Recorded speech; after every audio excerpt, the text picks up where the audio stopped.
So recently we've seen Apple really promote the gaming capabilities of their mobile devices. They've been talking about the iPhone 15 Pro, the iPad Pro. Eventually we'll probably have an Apple Watch gaming edition. I mean, I'm joking, but who knows? They've been really talking about this a lot, and they're really trying to go beyond just mobile games, you know, Angry Birds, Candy Crush, for these mobile devices, and really talking about the capabilities of playing AAA games, like actual console or PC games on these mobile Apple devices. In the past year or two, they've talked a lot about this at keynotes and big press conferences. They really want to bring it home that these mobile devices are exactly what you need for playing AAA games. And I remember thinking, you know, how is this going to do commercially? Like, how are the sales actually going to be? Well, a report came out that shows that, the sales are doing not bad. They're actually doing horrible, like terrible. So the mobile ports of 4 AAA games were examined. This is specifically Resident Evil 4, Resident Evil Village, Death Stranding, and the most recent Assassin's Creed, which is Mirage. So these are all mobile ports specifically for iOS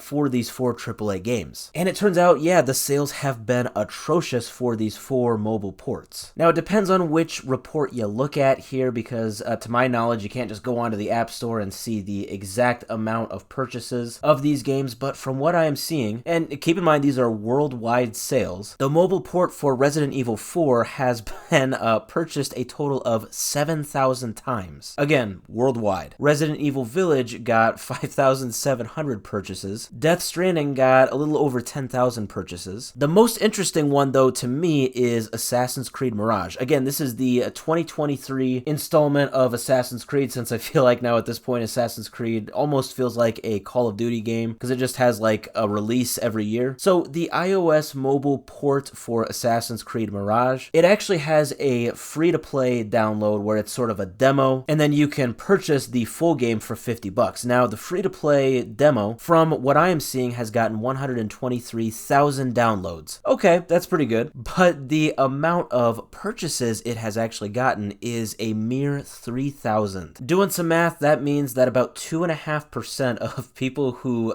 got the free-to-play download actually ended up buying the full game. Now, I'm seeing a lot of comments on Reddit. People are saying a lot of things. Some people are saying that this all comes down to the laziness of the porting of these games and how it feels really choppy and sluggish when you're playing on these iOS devices, even though the actual capabilities of these devices are not bad and the game could actually run pretty good if some actual effort was made for the graphics and frame rate optimization. Now, other people are saying, and I think this is kind of the main thing, that it just, at the end of the day, doesn't really make sense to bring AAA games to mobile devices. The market for these AAA games, the player base, they are way more likely to actually have a dedicated console or PC that can run these games optimally. In other words, they're not going to play the most recent Assassin's Creed on their iPhone. Yeah, it just makes no sense, and especially, these games require really precise controls that the touchscreen just can't do. I mean, I think that's kind of obvious. And yeah, you can connect a controller wirelessly to these devices, but does anybody really want to do that? If you're on the go, maybe, but in most cases, probably not. At the end of the day, mobile games are huge, and I really think that these simple mobile games that you will often find succeeding on these mobile devices, that's really what these mobile devices are made for in terms of games. The simple games, you know, the Bejeweled type games, that makes more sense on a mobile device,